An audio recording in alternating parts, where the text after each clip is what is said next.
안녕하세요. 저희는 현재 남서울대학교 임상병리학과에 재학 중인 22학번 강주영, 노유진, 홍로사입니다. 지금부터 면역 혈청암 및 실습 발표 영상을 시작하겠습니다. 목차는 다음과 같습니다. 실습 과정과 결과에 대해 설명하기 전 실습에서 사용한 진단키트의 원리를 설명하겠습니다. 이번 실습에서 사용한 키트들은 아보사의 제품을 사용하고 있습니다. B형과 C형 간염 바이러스는 내부 중심과 외피 캡슐 부분으로 이루어져 있습니다. 내부 중심에 위치한 외피 항원과 외부 캡슐의 표면 항원을 측정하여 감염 여부를 확인하게 됩니다.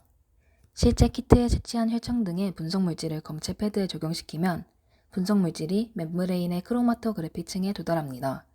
크로마토그래피층의 항원과 분석 물질의 항체가 결합하게 되면 결과 영역의 양성 또는 음성의 진단 결과가 나오게 됩니다. 결과는 보시는 바와 같이 빨간색 선으로 나타나고 바이러스의 항원과 항체가 없다면 음성, 있다면 양성으로 판독됩니다. 재시험의 경우 낮은 시약 품질, 검체량 부족 등의 이유로 나타나게 됩니다. HCV는 위음성으로 나타날 확률이 있기 때문에 HCV에 노출이 의심되는 환자의 경우 검사 후 3에서 6개월 뒤 HCV RNA 재검사를 시행합니다. B형 간염 바이러스에 대해 설명하겠습니다. B형 간염 바이러스는 DNA 바이러스로 혈액을 통한 감염 위험이 있습니다. B형 간염 바이러스는 HBsAg 검사를 통해 항원의 유무를 판단합니다. 진단을 하기 위한 과정을 간단하게 설명하겠습니다. 첫 번째로 진단에 필요한 정맥혈을 채취합니다. 채취한 정맥혈을 원심분리기에 돌려 혈청을 얻습니다. 혈청을 100마이크로리터 피페팅하여 키트에 적용한 후 결과를 판독합니다. 지금부터 진행한 실습 과정을 설명하겠습니다. 준비물은 다음과 같습니다. 실습을 진행하기 전 손을 깨끗하게 씻어 오염을 방지합니다. 체열하기 전 혈액을 담을 SST 튜브에 라벨링을 해줍니다. 체열하기 위해 환자의 팔을 팍진대에 올리고 토니켓을 묶어줍니다. 팔을 쥐었다 폈다 하며 혈관을 찾아줍니다.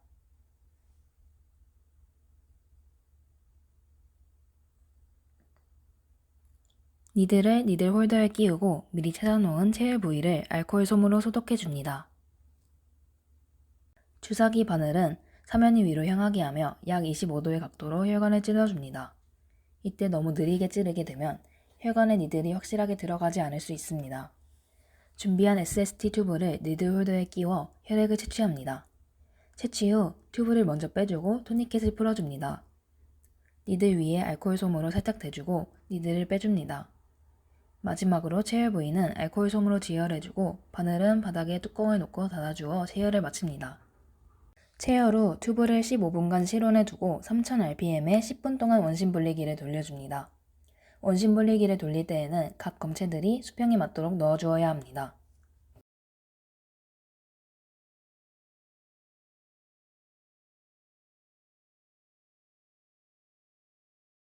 원심분리를 마치면 혈청이 잘 분리되었는지 확인해줍니다.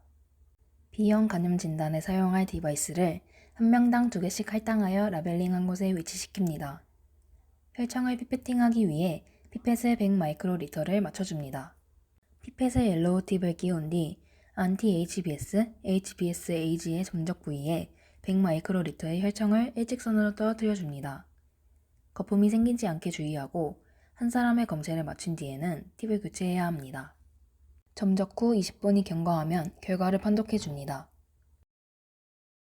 B형 간염 검사에서의 결과 중 HBsAg 양성이 나올 시 B형 간염에 확진되었음을 의미함과 동시에 적절한 치료가 필요하고 항원 항체가 음성일 경우 예방접종이 필요하게 됩니다.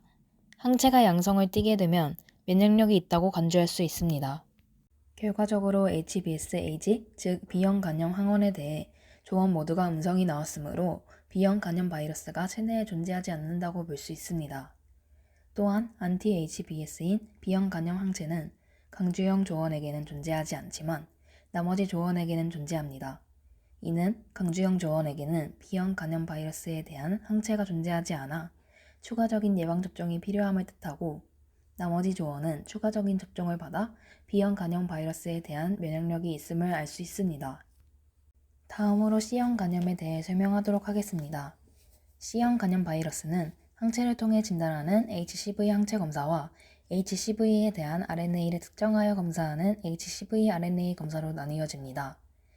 HCV는 잠복 기간이 길어 HCV 항체 검사를 진행했을 시 위음성이 나올 확률이 있습니다. 때문에 HCV에 노출이 의심되는 환자의 경우 HCV RNA에 대한 재검사가 필요합니다.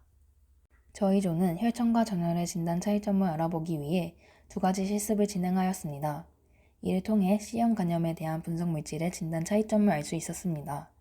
검사 과정은 B형 간염 검사와 거의 유사하지만 검체를 10마이크로미터 피페팅하는 점과 추가적으로 검체 희석액을 함께 넣어준다는 차이가 있습니다. 점적 부위에 10마이크로리터의 혈청과 검체 희석액 3방울을 떨어뜨립니다. 검체 희석액을 넣어주는 이유는 검체의 농도를 낮추어 측정 범위로 만들 수 있고 적은 양의 검체로 여러 번 검사를 수행할 수 있도록 해주기 때문입니다. 혈청 점적 후 20분 후 결과를 판독해 줍니다. 혈청 검사의 결과는 조원 모두 음성이 나와 C형 간염에 대한 항체가 없음과 더 나아가 C형 간염에 감염되지 않았음을 알 수 있습니다. 전혈 검사 실습 과정을 설명하겠습니다. 실습 과정에서 혈청과 전혈의 진단 차이점을 알아보기 위해 대표 한 명의 검체로 두 가지 실습을 진행하였습니다. 먼저 EDTA 튜브에 체열한 혈액을 HCV 혈청과 마찬가지로 10마이크로미터로 피페팅해줍니다. 피페팅 후 혈액과 검체 희석액 3방울을 애직선으로 디바이스에 떨어뜨립니다. 전혈을 이용한 검사는 혈액 내 HCV RNA를 감지하여 C형 간염 바이러스에 대한 농도를 측정할 수 있습니다. 결과적으로 전혈로 진행한 검사 또한 혈청과 마찬가지로 모두 음성이 나와 항체가 존재하지 않음을 알 수 있습니다. 이상으로 면역 혈청학 및 실습 발표 영상을 마치도록 하겠습니다. 감사합니다.